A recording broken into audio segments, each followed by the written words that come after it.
Hello dear students, welcome to all at Meenakshi e tutor. Dear student, आज का हमारा topic रहेगा रीइंफोर्समेंट स्किल, पुनर्बलन कौशल। प्यारे बच्चों, अध्यापक को एक आर्टिस्ट बोला जाता है। आर्टिस्ट इसलिए बोला जाता है क्योंकि उसे अपने हुनर से, अपनी कलाकारी से बच्चों को प्रभावित करना है या बच्चों के माध्यम से शिक्षा के उद्देश्यों की पूर्ति करनी है। और रीइंफोर्समेंट स्किल क्या काम करती है? एक अध्यापक को पोलाइट बनाने का काम करती है। तो बेसिकली जब हम रीइंफोर्समेंट की बात करते हैं तो सबसे पहले हमें इसकी शाब्दिक संरचना को समझना पड़ेगा। रीइंफोर्समेंट का मीनिंग हम अगर समझें तो रीइंफोर्समेंट क्या है? Reinforcement is defined as a consequence that follow an operant response that increase the likelihood or that response occurring in the future। प्यारे बच्चों, अगर हम इसकी शाब्दिक संरचना को समझते हैं तो हमें पता लगता है कि पुनर्बलन या रीइंफोर्समेंट क्या है। एक ऐसी एक्टिविटी है जिससे किसी काम को करने की सक्रियता बढ़ती है। जैसे एज एग्जाम्पल, अगर हम कोई काम करते हैं और हमें उस काम के बदले प्रेज मिलती है तो हमारा आत्मविश्वास दुगना हो जाता है।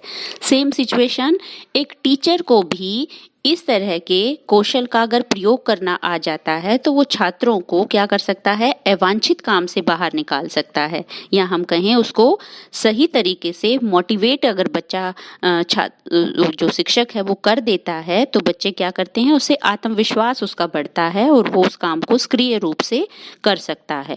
बेसिकली पुनर्बलन का अर्थ क्या हुआ? शिक्षण प्रक्रिया में रुचिपूर्ण भाग लेने के लिए छात्रों को प्रेरित करने की एक प्रक्रिया।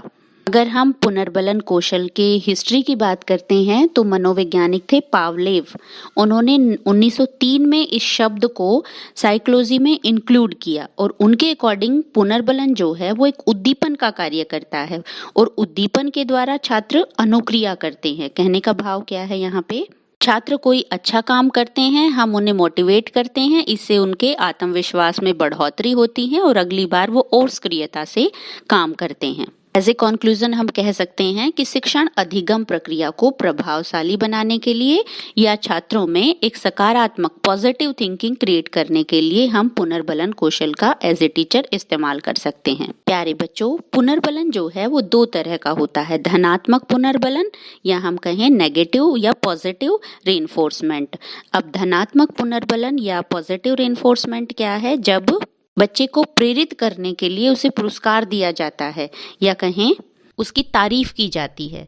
और ये भी आगे दो तरह का है, शाब्दिक और अशाब्दिक। शाब्दिक धनात्मक जो पुनर्बलन है उसमें जैसे हम शब्दों का इस्तेमाल करते हैं, जैसे बच्चे ने कोई क्वेश्चन का आंसर दिया है तो हम उसे कह सकते हैं वेरी गुड, बहुत अच्छा किया है आपने, बिल्कुल ठीक, बहुत सही कर रहे हैं आप।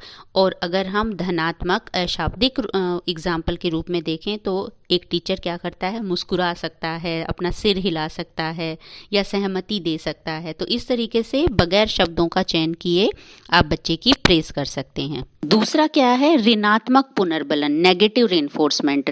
नेगेटिव रीइंफोर्समेंट का मतलब क्या है कि बच्चों के पास अनुभव नहीं है और शिक्षण अधिगम प्रक्रिया में कुछ चीजें ऐसी होती हैं कि बच्चे के व्यवहार को रोकना पड़ता है, उसे मॉडिफाई करना पड़ता है। तो ऐसे उसके लिए एक अध्यापक जो है ऋणात्मक पुनर्बलन का प्रयोग करता है। ऋणात्मक पुनर्बलन में हो सकता है जैसे एक अध्यापक गुस्सा कर सकता है, से देख सकता है, आंख दिखा सकता है, किताब पटक सकता है। इससे क्या होता है? बच्चों में थोड़ा सा डर पैदा होता है और वो अनुक्रिया दोबारा नहीं करते।